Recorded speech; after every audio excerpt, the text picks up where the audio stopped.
Hi.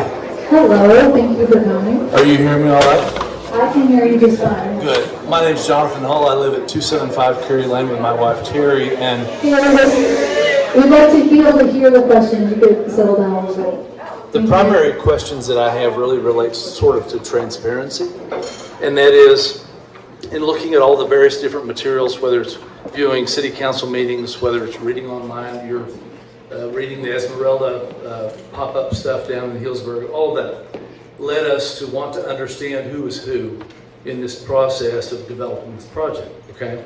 And so today we discovered, and it's not a secret, that there are several different entities. And I know one of the things that's sort of bugged us is that of these different entities, there's no identification of the people who are the investors, and there's a description of them in different ways.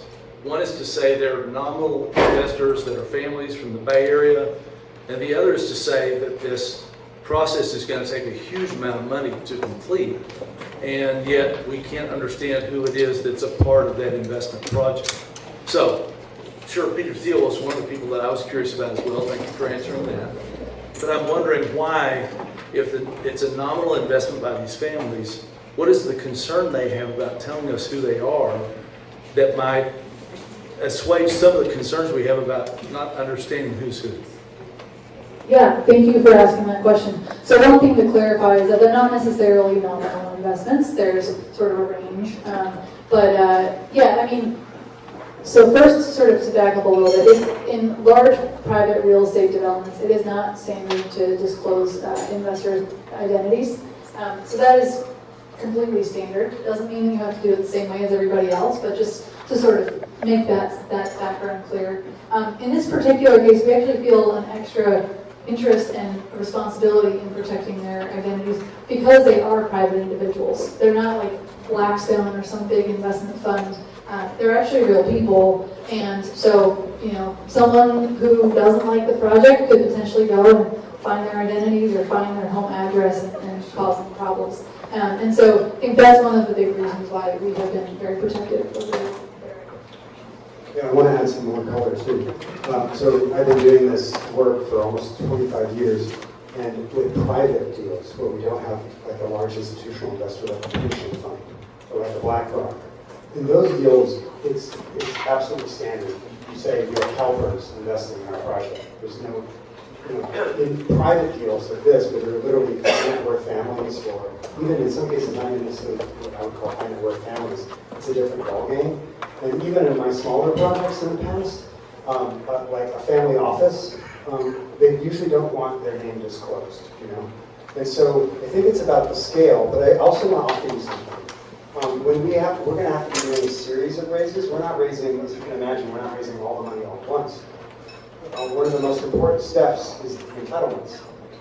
We can't close on the land or close on our next round of investment until we have the land and title. And I'm sorry, thank you. As the scale of the investment increases, sir, we might actually have the opportunity to do that. Okay, well, I can tell you that there's no secret. I'm a lawyer. I'm licensed in Texas and New Mexico. I'm not licensed in California. I live here, thank God. It's been wonderful to live here, and it's a lovely place. But it does concern me when I see multiple entities and different descriptions of who the entities are and what they are. Because I understand, I've been in commercial litigation for many, many years. I understand the desire for secrecy or privacy, whatever you want to call it. But it is concerning to me personally because of the construct that we see with this idea of Esmeralda and the network states and that whole kind of push. It makes you wonder who it is that's driving this train. Because Devin, while I appreciate your background and your interest and your desire based on the Chautauqua model, it's clear to me that you're not someone who's done a development before. You are, clearly, and that's great. But it's still, it's a little disconcerting when you can't figure out who's behind the curtain. It just is. No, first of all, let's continue. I want to actually go a little further in this. I'm a recovering lawyer, by the way. real estate and land use. In my early practice, I was at a firm called Cloverdale Motel. We represented real estate clients all over California and country.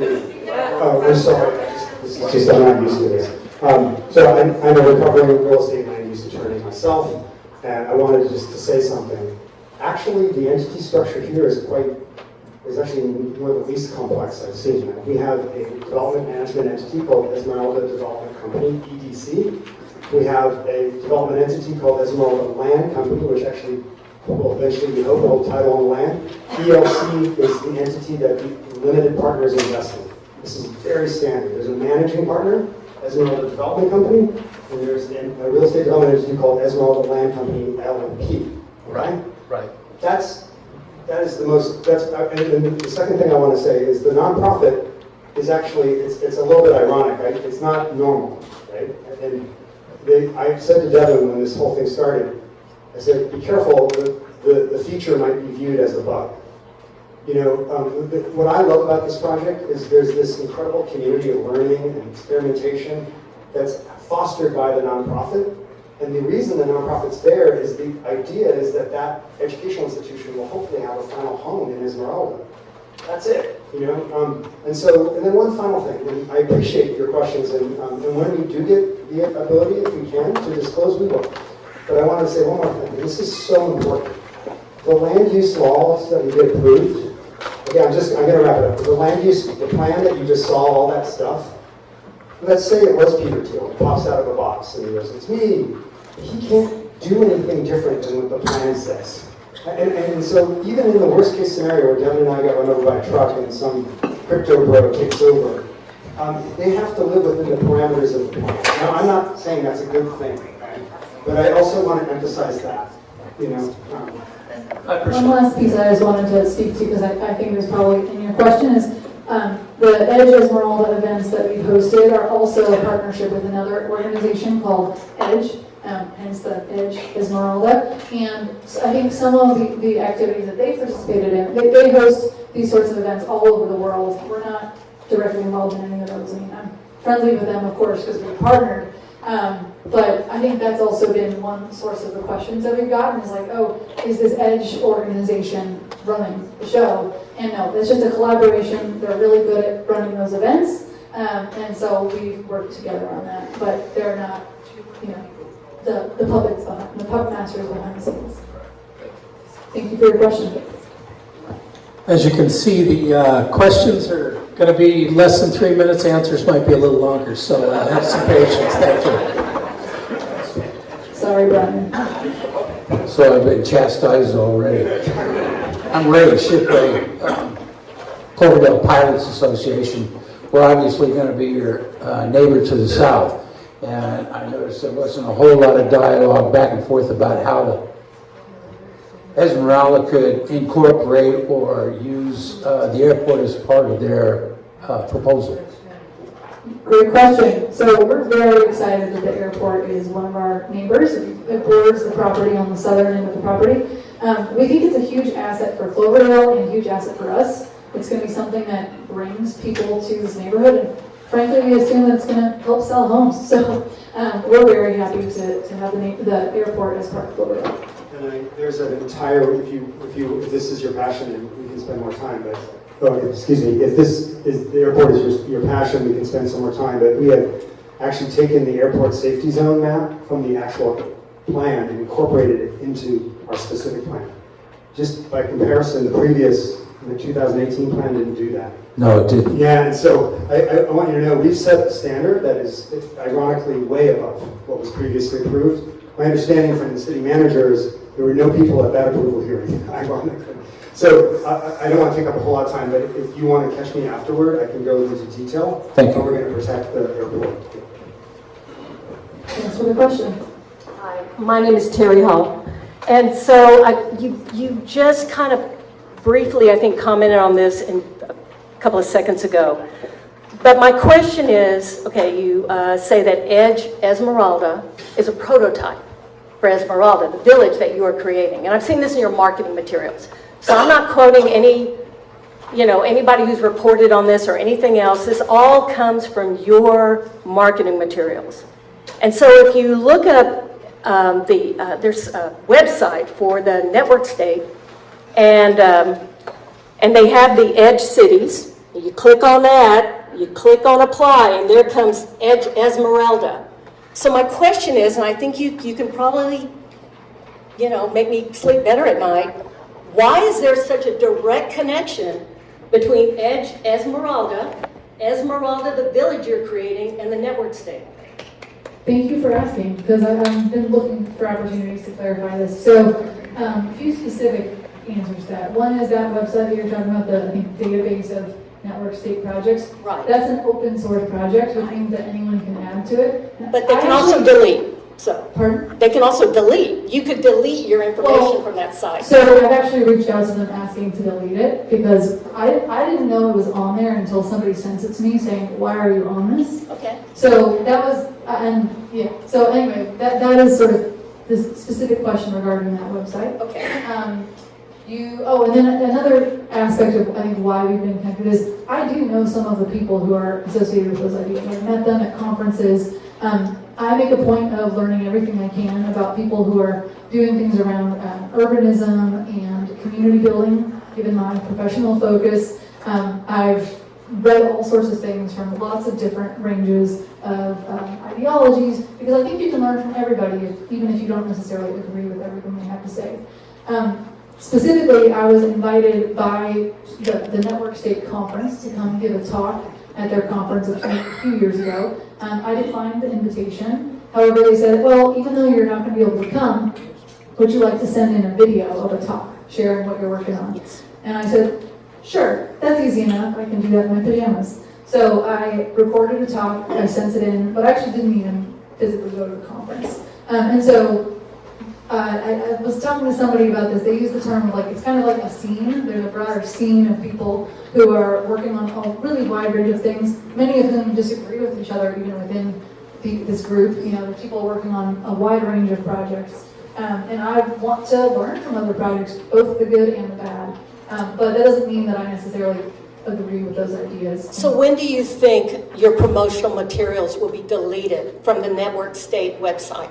I don't know, because they didn't get back to me. And you don't know how to get those deleted, is what you're saying? I mean, I don't have control over what they have. You on the don't? website. People submit, at least my understanding when I looked into it, because I was like, darn, I'm not happy that this is on here. Huh, okay. Oh, can you guys hear me? That's an answer. I think people submit proposal, this should be on there, and it gets added, but then you also have to submit a request for it to be deleted. All right, well, that's I an answer.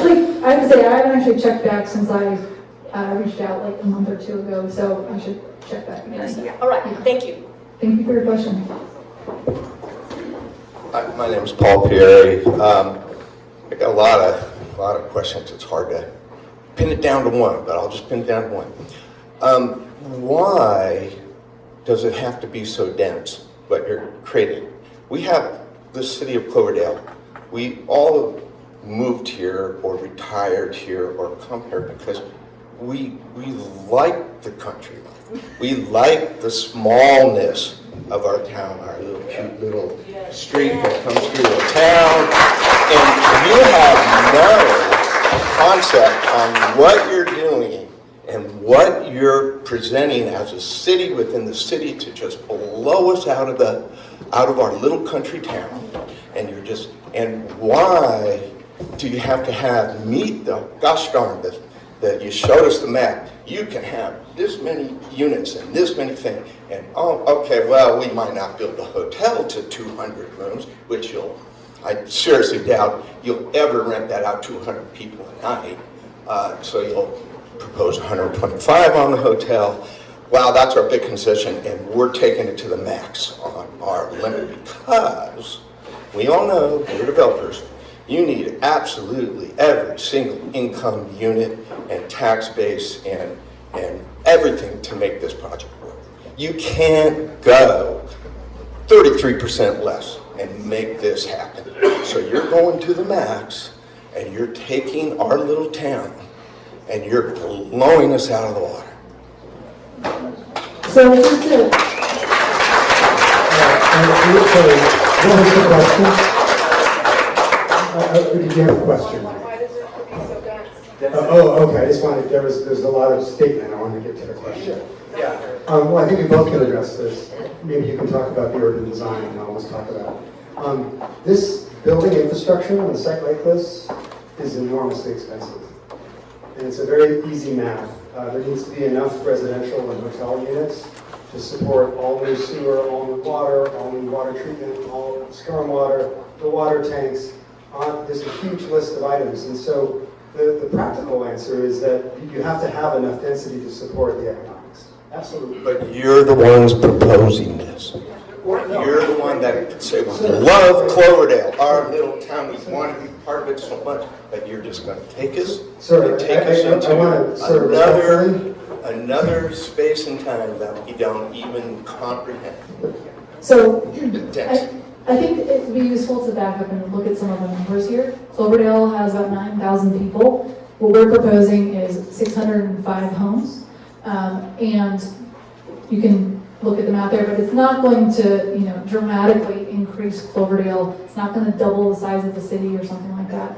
I also do want to emphasize that actually the density that we're proposing is very similar to the traditional core of Cloverdale. That was a major inspiration for the zoning and land use that we're proposing. I spoke to many people as they came in tonight, and a lot of them were able to walk in from town. Downtown Cloverdale, it's not super dense, but it's also not really low density either. And so that is really the inspiration for the density that we have selected for the site. And we're trying to extend more of that into this neighborhood. And I also, this is a long conversation. There's a whole movement called New Urbanism. And what is it trying to do? It's trying to provide housing on a smaller footprint. The irony about if we took a low density approach, we would smother the site with units. So one of the really cool things about this project, by the way, you're entitled to your opinion 100%, so you're absolutely. If you don't like density, I'm not here to convince you otherwise. But the facts matter. What's wonderful about this project, by being on a compact footprint, we're maximizing public open space, period. Maximizing tree retention, water retention, stormwater, public space. That's the trade-off. And the cool thing is, it'll look and feel great. And even better, and the irony about this that I find, hear people saying, you're not part of the city, you're way off there in the south, you're off there in the southeast corner.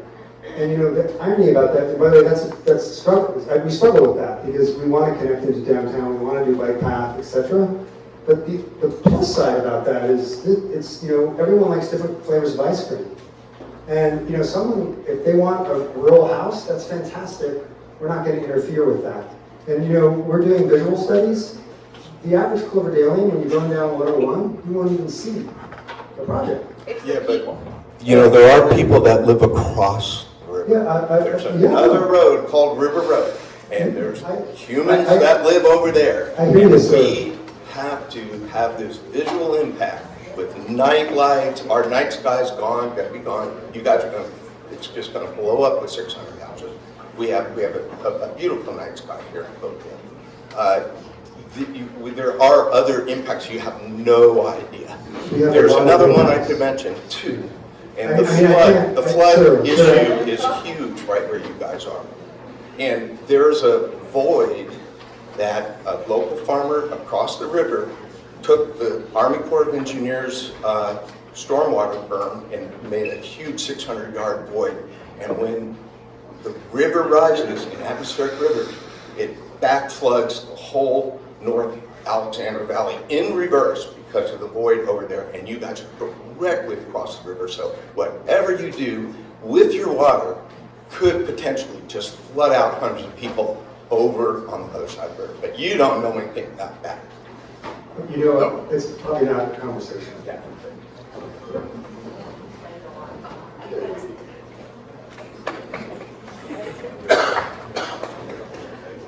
Hello, my name is Benny Allen. I'm not a resident of Cloverdale. I'm a resident of Geyserville. Geyserville is on the south border of the city of Cloverdale. On some maps, your property, Esmeralda, abuts Geyserville. From my research and reading for the last few years on this project, I've noticed a lot of comments or postings about its proximity to Healdsburg, or people in Healdsburg can go to Cloverdale. There's like a connection or an intent to draw a connection between the two. And I'm not shocked. My friends in the city still think I live in Healdsburg, Napa. So I get it.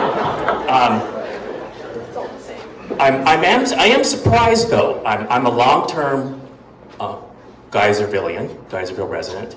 I'm the president of the planning committee. I'm a board member of the Geyserville Alexander Valley Municipal Advisory Council, GAPMAC.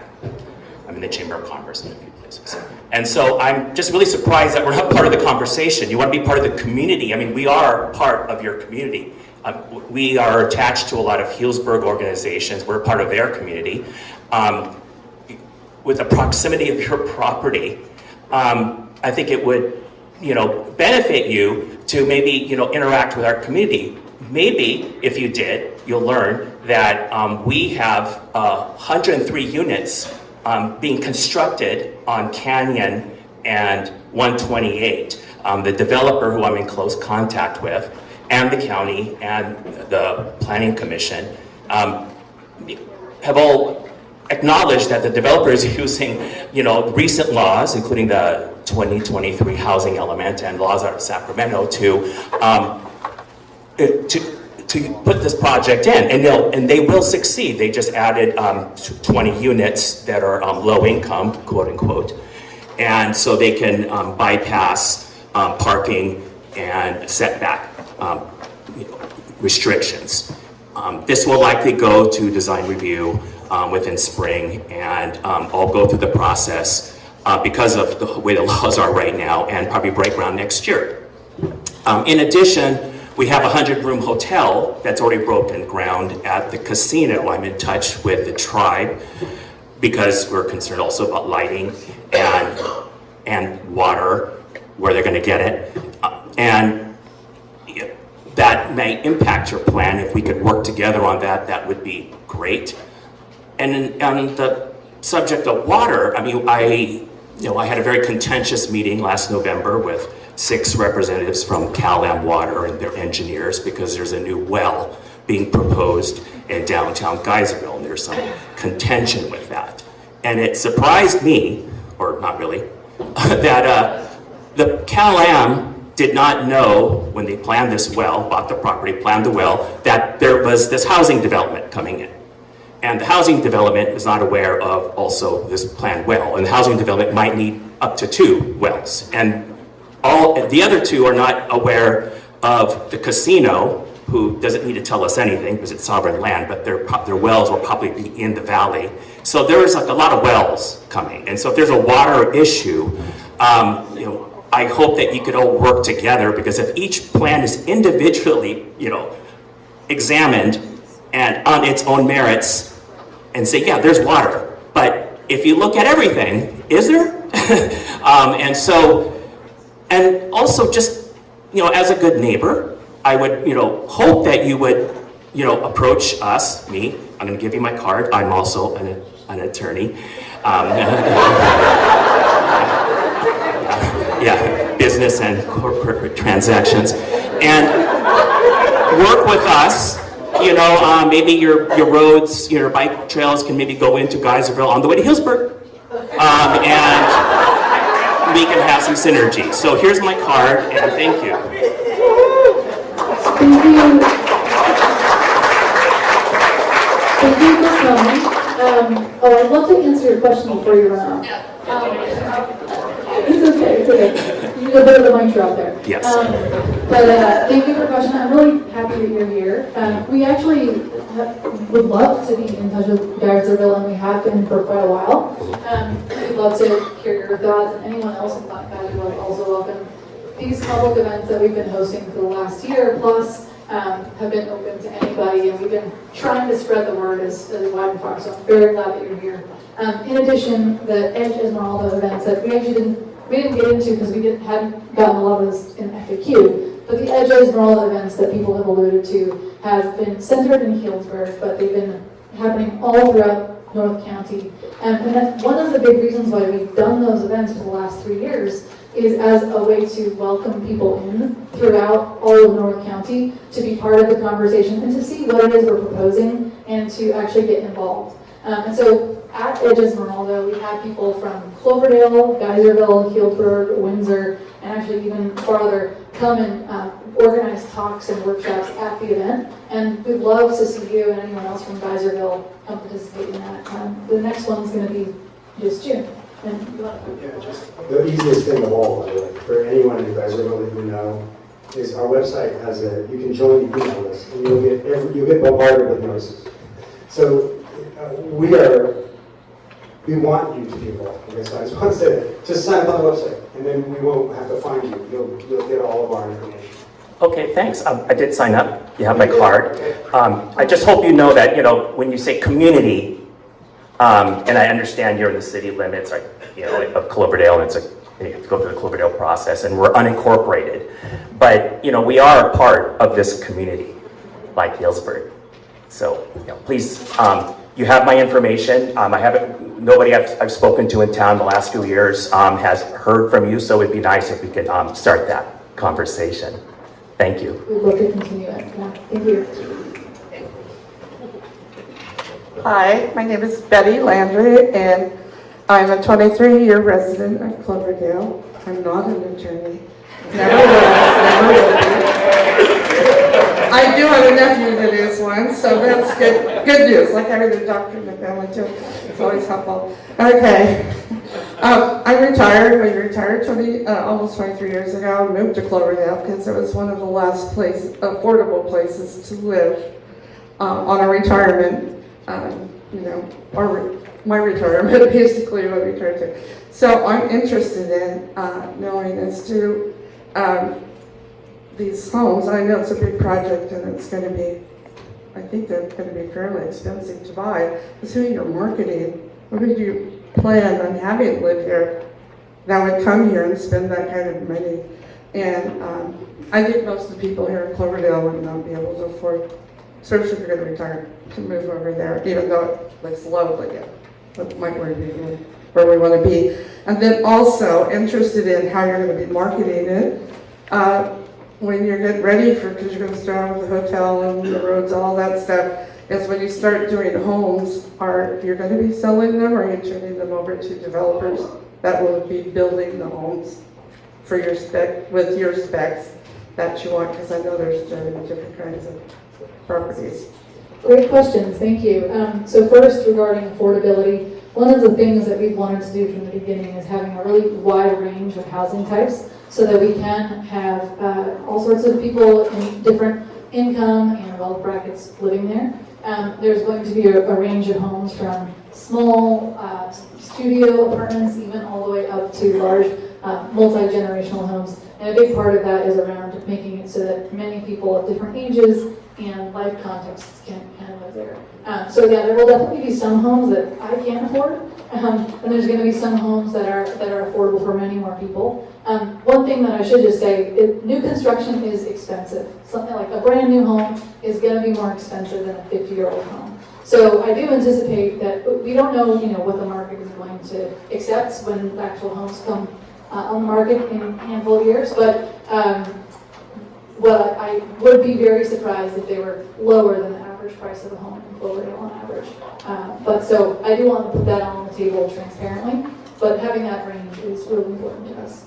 I want to build on that. We're actually kind of obsessed with this topic because a lot of the market is providing either giant mini mansions or tract homes in Windsor.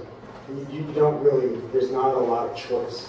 And so we're looking at doing some really novel types, including, believe it or not, reintroducing a one-bedroom, one-bath cottage. We're looking at doing embedded accessory dwelling units, so someone who can afford a big house would have a small unit. Oh, I'm sorry, I keep doing this. We're looking at, in some of the larger homes, we're looking at including independent, like granny flats, or what's called today accessory dwelling units, so that someone could actually rent a studio in a fancy house. Right? And so we're actually, a lot of the housing market doesn't do that right now. If you go to like Stanley Ranch, the fancy, development, you will not find any of that. You will find very large homes. And so our commitment is a range. And that means that, sure, we're not going to pretend that the average Cloverdalian can afford a 4-bedroom home in this project, but a Cloverdalian might be able to afford a compact 2-bedroom starter townhome. And that's possible. It might be possible. And so we can't wave a magic wand and get rid of construction costs, but we're going to do our best.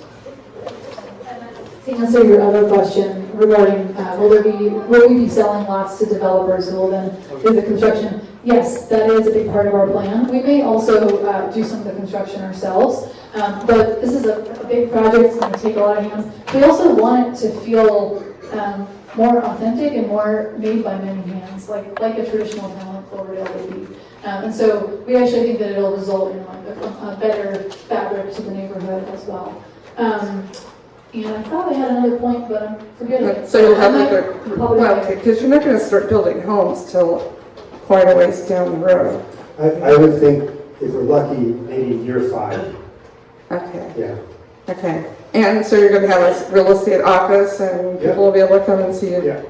homes? Okay. And just to comment on that, just so everyone's aware, Yeah. we're going to lead with the hotel and some of the retail. We want to provide those amenities as a way to help support the housing. Yeah. So this is quite a big project, so I basically want to know why and how do you think you're going to succeed at this project? Do you already have enough people that are going to want to live here and plunk their money down? Well, unfortunately, although I suppose fortunately for business, California has a very a lack of housing. There's a huge demand for housing, and so when people build houses, they tend to get bought and people want to move in. The state overall, and especially the Bay Area, it has a massive shortage of homes.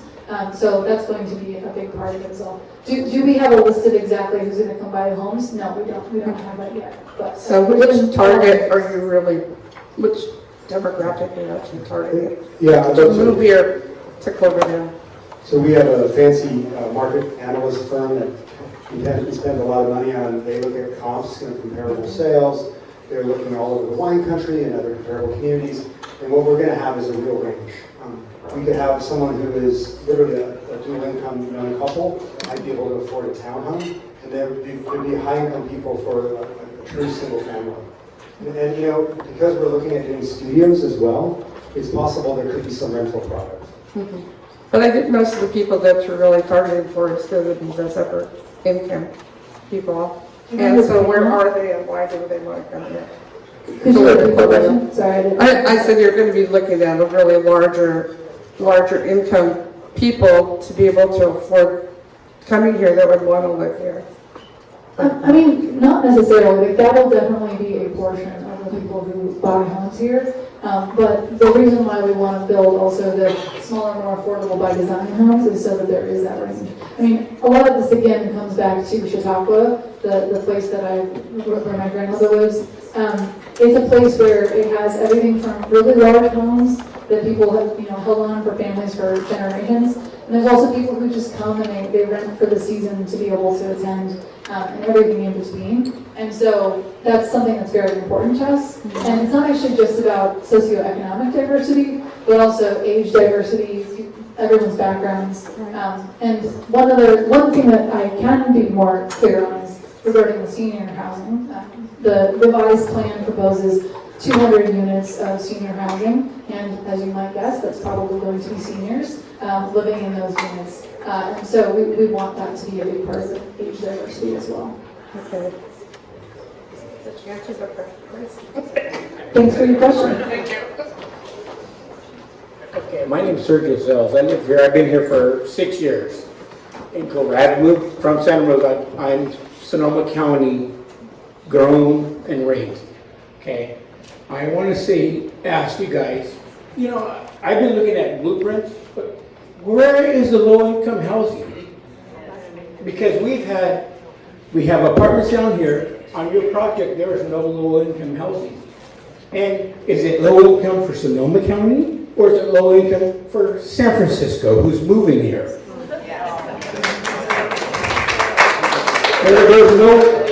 There's senior living, there's 250 units, there's this, but there's no low income.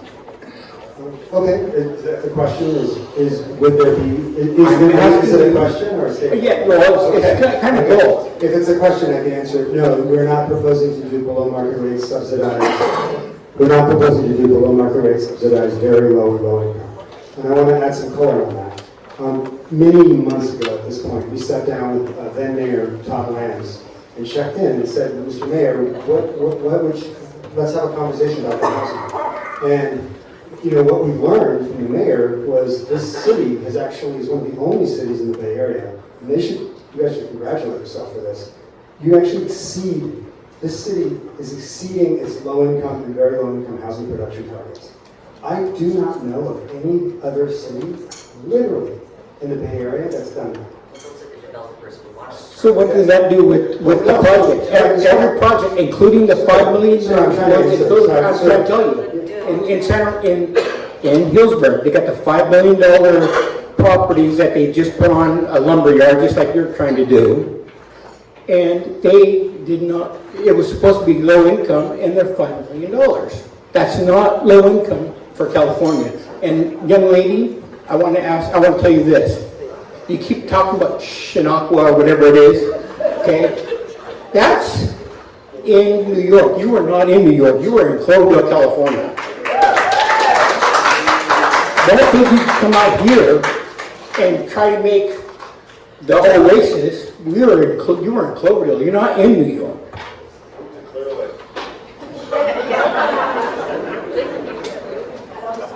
I'm just saying. No, that is a geographic fact. Yeah, she keeps saying, oh, because I want this to be like Shinakwa or whatever it is. Okay, it's not going to be that way. You're in Cloverdale, California. You're not in New York. And where is that Shinakwa? Is it in upstate New York? Is it out in the burbs? Where is it? Happy to answer that. It's in western New York. They call it upstate New York. It's about 6 hours away from, 6-hour drive away from New York City. Thank you for your questions.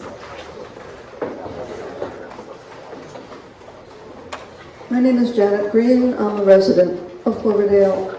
I have two questions. One is the impact on the freeway. When I leave Santa Rosa and then I finally get to Windsor, all of a sudden the traffic just disappears. And it's wonderful. It's one of the reasons I can commute. So that was the question, what will be the impact on the traffic? The other question is, I think, a deeper question, and I want to read a letter from Roland Reineck, who's an environmental consultant, which I think he sent to the board and the mayor, but I think it's a question he has. First the statements and then the question. As you're probably aware, the Russian River and its tributaries support an endangered species of coho salmon, as well as threatened species of steelhead and king salmon.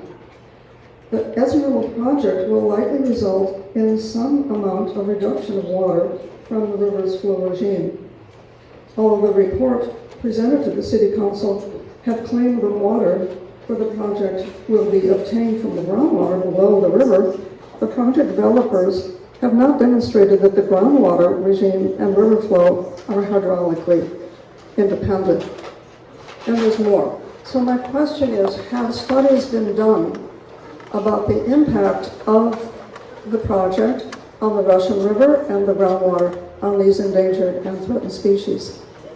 Great question. So I'll hand it to you in a sec. But regarding the traffic, so Michael mentioned the addendum to the EIR, the Environmental Impact Report, that is about 275 pages right now in its draft form. And both of those issues you mentioned are discussed extensively in that addendum.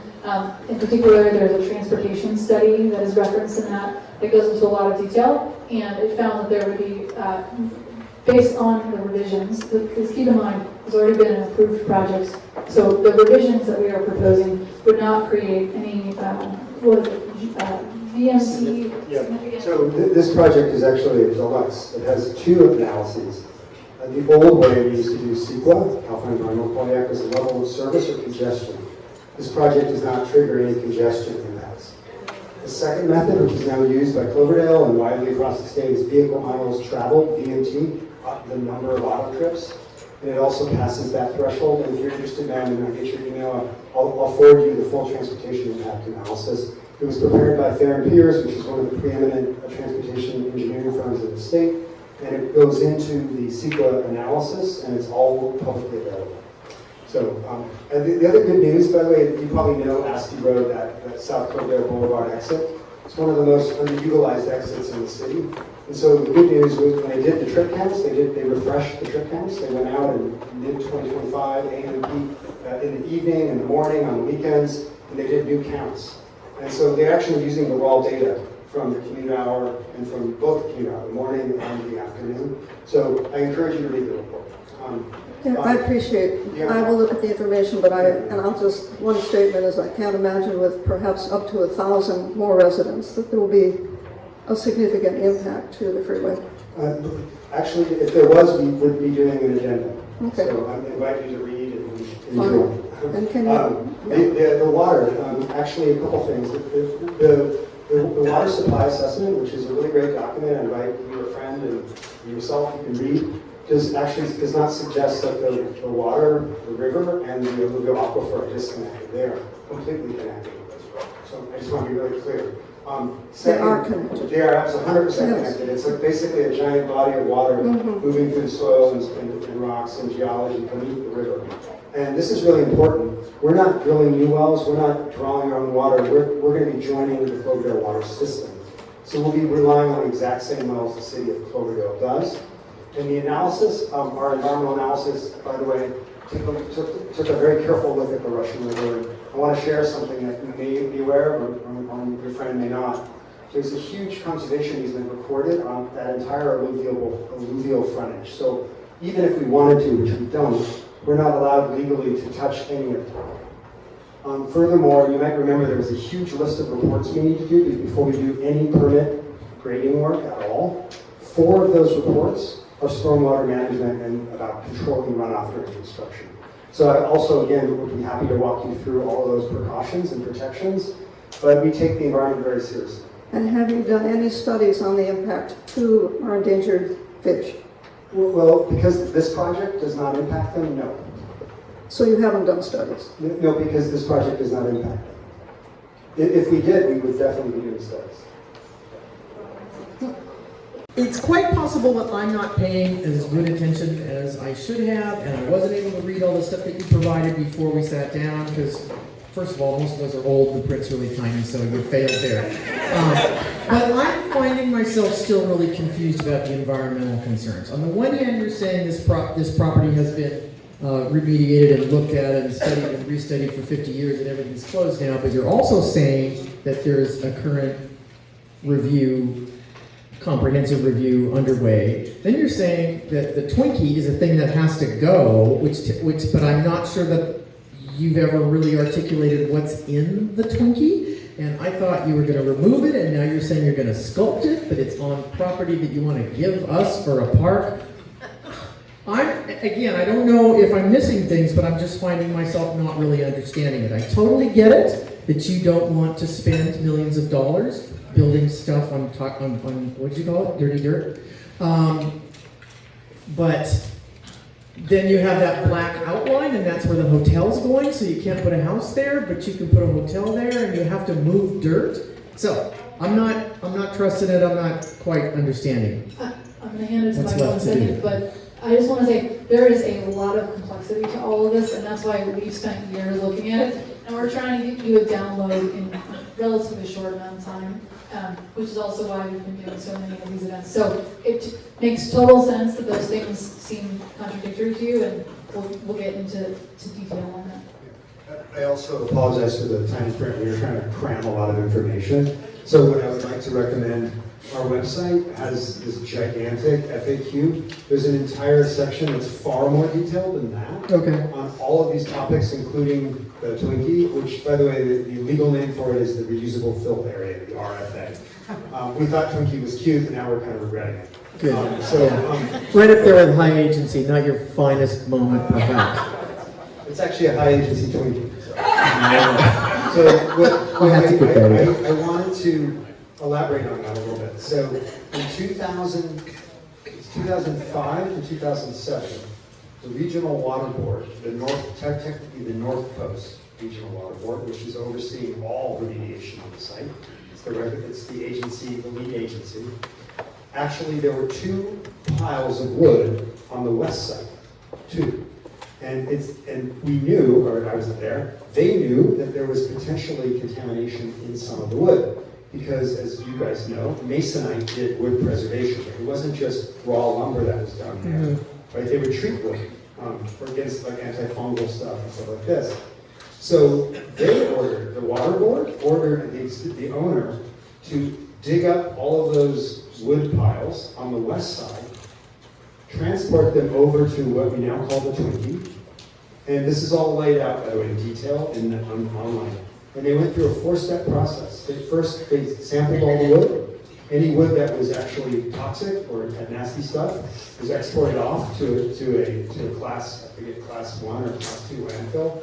They also excluded large chunks because apparently they wanted the wood to decay at a certain rate. They then required all of that to get mixed with clean soil. So the water board, this is the regulatory agency, right? This isn't a developer in the middle of the night, digging with shovels, okay? And then actually they monitored that, tested it, and closed that. So, and it was called, and what's really interesting is literally it's called the reusable fill area. In other words, the intent is it's to be reused. So that's the story of that. There's a lot more detail. So one, I want to say that. Second, what Devin was saying is there's actually a 2-step process. Remember she said we've had these meetings with Russian Riverkeeper and Sonoma Ag and Open Space and Sonoma Water and this entire amazing group of people of Carroll and Russian River. And a lot of them said this is an amazing opportunity to actually better manage flooding downstream. Because as you know, when they did the Twinkie, guess what happened? A floodable area was no longer floodable. That area used to be floodable. So guess where it went? The airport, the vineyards, it gets pushed downstream. And so an idea was floated to us, which we thought was cool, is, guys, could you study potentially doing some more radical surgery on that site? Creating areas that could be flooded, creating more habitat for fish, birds. And we said, awesome idea, that's gonna have to happen years out from now.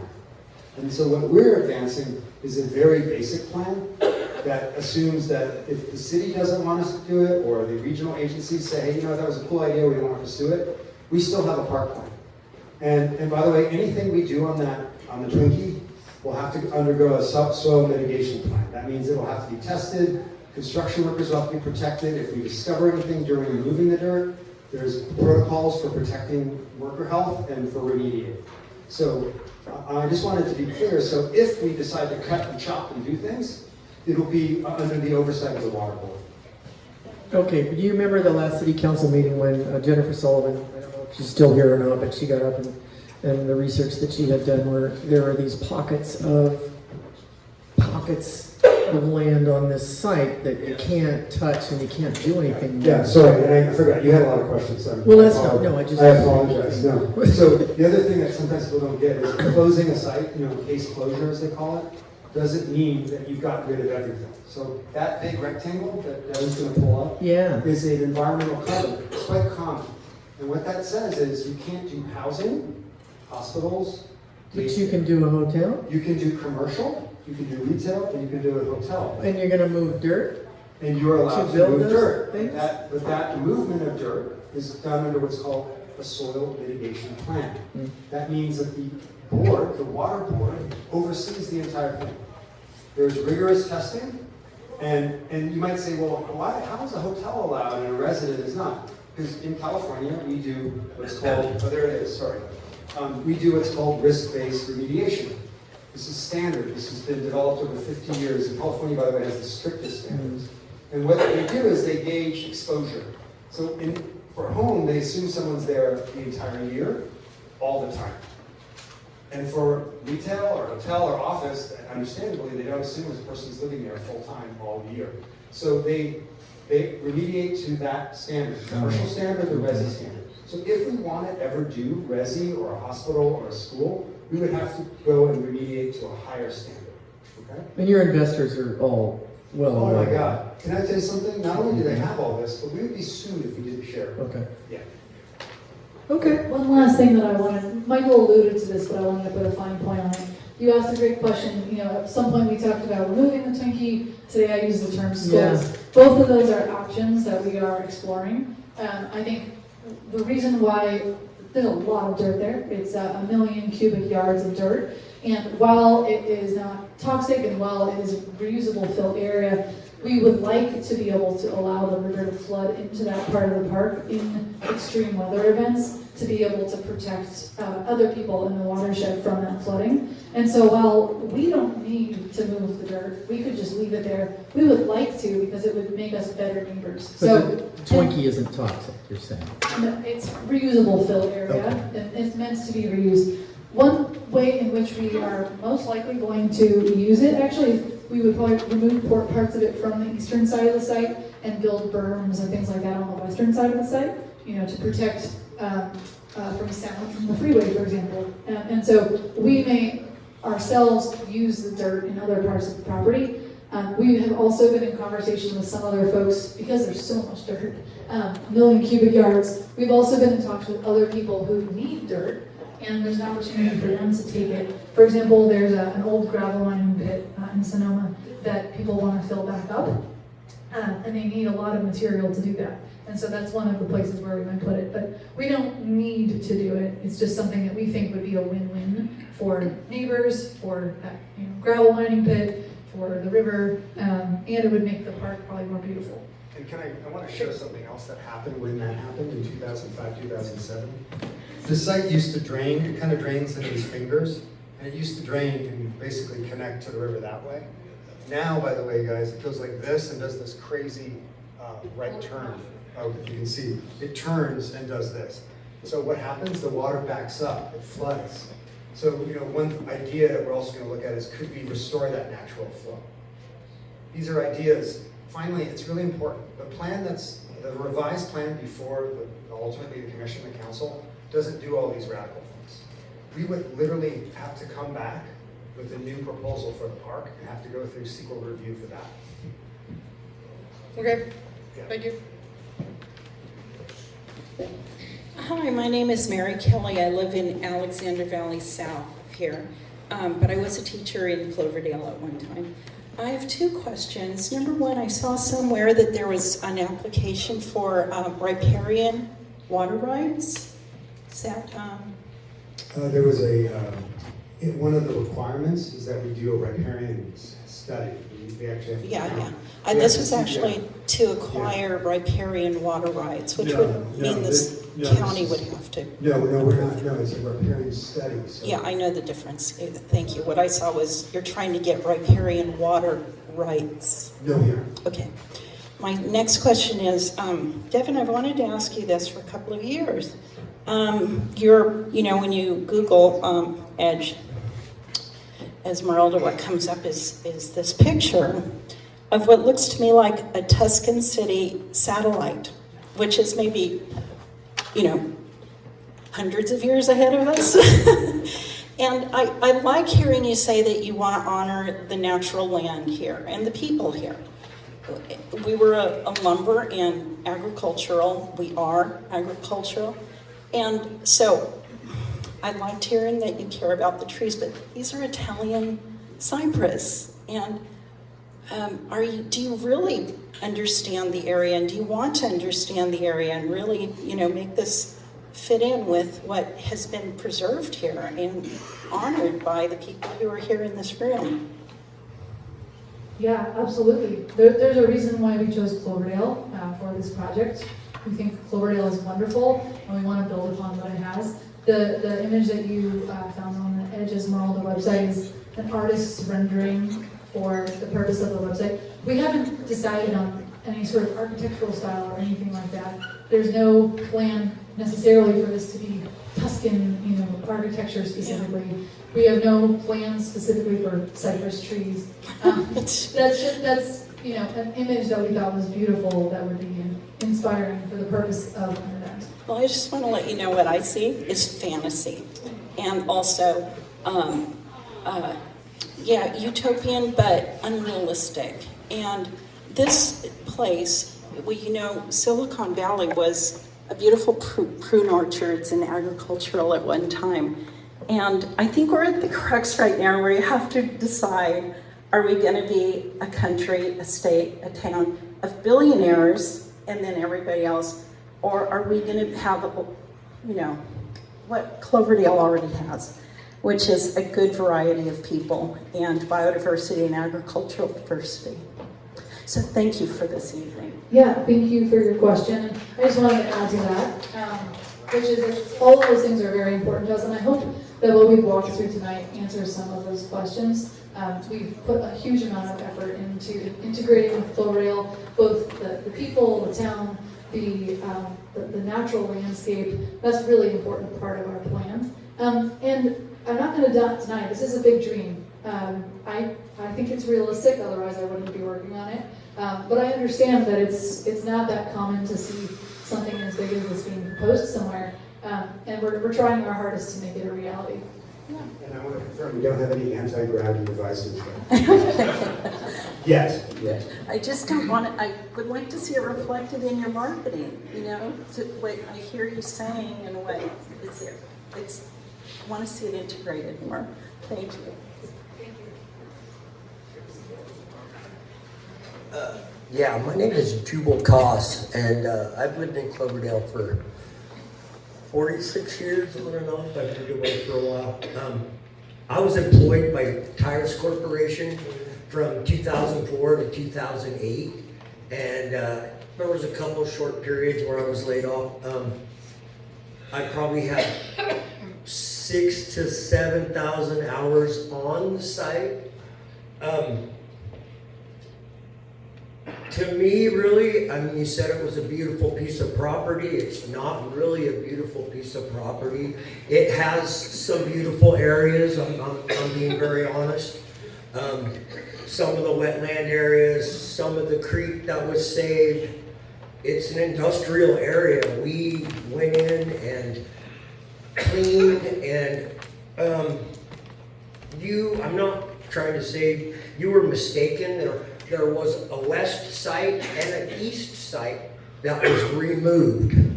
And they, you know, like you said, there's 1 million yards of material down below, which you guys call the Twinkie. I don't think that the wood waste that was moved is a problem. I think your hot spot area is still a problem. I mean, there was, several cleanups there. A cleanup in 1976. There was a cleanup there in 1990. There was, I guess probably around 2000 is when there was 80 test wells drilled. There was always this, oh, well, we'll test this well. Oh, no, we'll test this well. And there was all this stuff. And depending on when you test the well during the year, it probably has something to do with the results you're going to get. You know, I don't have any problem with there being houses here eventually.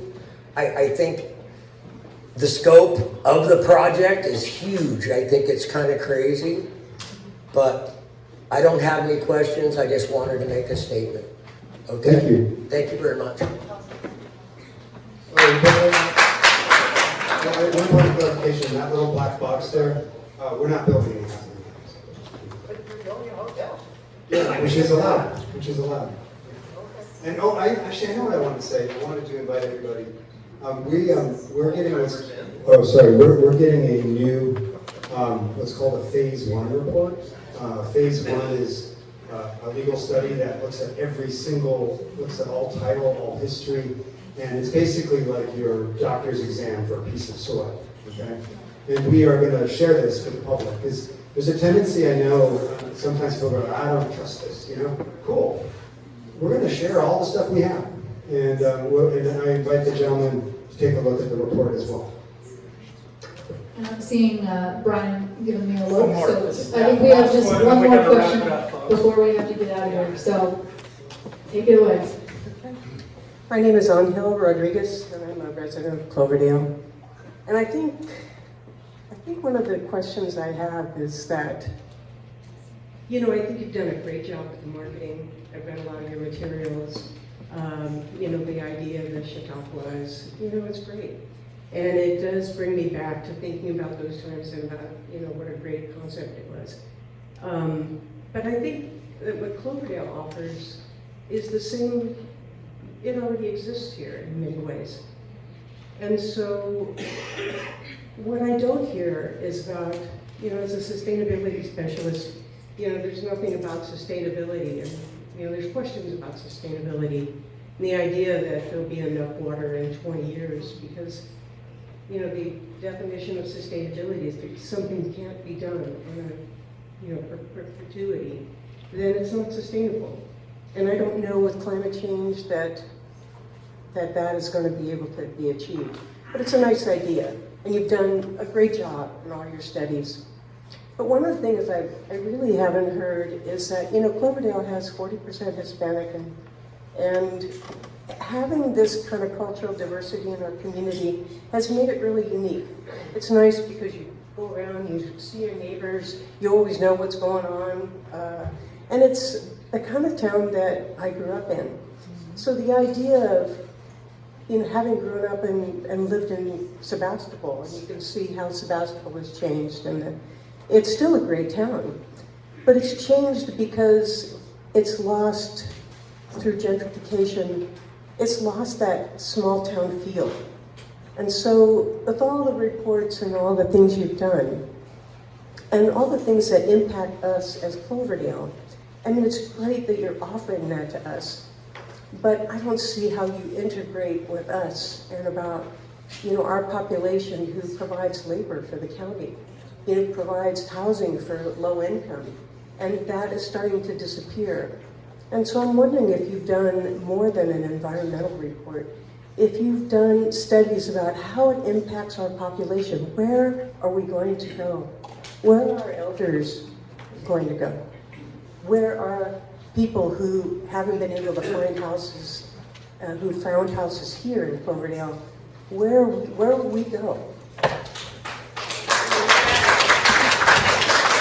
So, thank you for your questions. I'll start with the last one and try to remember the other ones as well.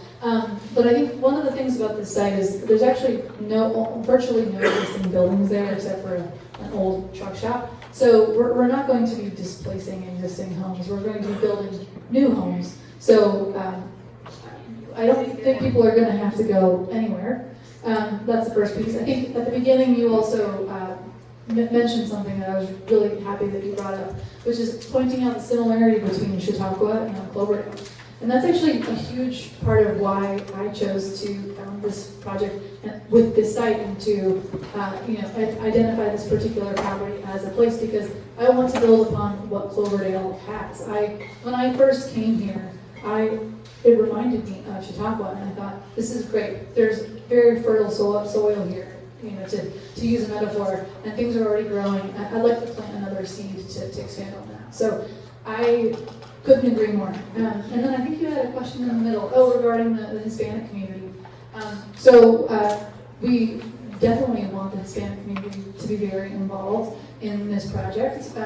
We've been working closely with organizations like La Familia Sana, and we've actually, I'm talking to Jade right now about hosting an event with them that would be in Spanish. I actually speak Spanish fluently because my husband is from Argentina, and I have family from Chile and Guatemala. And so this is actually very close to my own heart, and we're planning to actually host that event fully in Spanish. Also, if you go to our website and you put Esmeralda.org, I think it's hash Spanish, or there's also a button at the bottom. There's a Spanish translation of everything on the site.